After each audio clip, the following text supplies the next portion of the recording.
Shamshabad airport అధికారుల అదుపులో మలయాళ నటుడు వినాయకన్.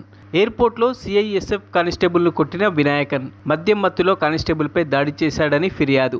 వినాయకన్ను అదుపులోకి తీసుకొని ఎయిర్పోర్ట్ పోలీసులకు అప్పగించిన సిఐఎస్ఎఫ్. రజనీకాంత్ జైలర్ సినిమాలో వర్మ పాత్రతో పాపులర్ అయిన వినాయకన్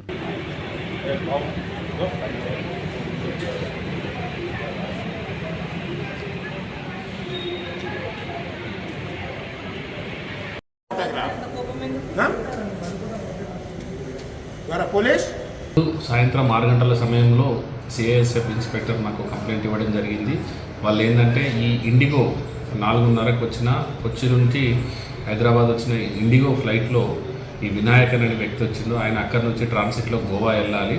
దానికి సంబంధించి అదే టైంలో అతను కొద్దిగా ఇంటాక్సికేషన్ దాంట్లో తాగి ఉండి ఆ గేట్ స్టాప్ తోటి మిస్బిహేవ్ చేసిందని వాళ్ళు అప్లోడ్ చేయడం జరిగింది. అప్లోడ్ చేసి వాళ్ళకి కంప్లైంట్ ఇచ్చి సిఐఎస్ఎఫ్ వాళ్ళకి హ్యాండ్ ఓవర్ చేసింది. సిఐఎస్ఎఫ్ వాళ్ళు మాకు హ్యాండ్ ఓవర్ చేసింది. మేము ఎంక్వైరీ చేసినాం.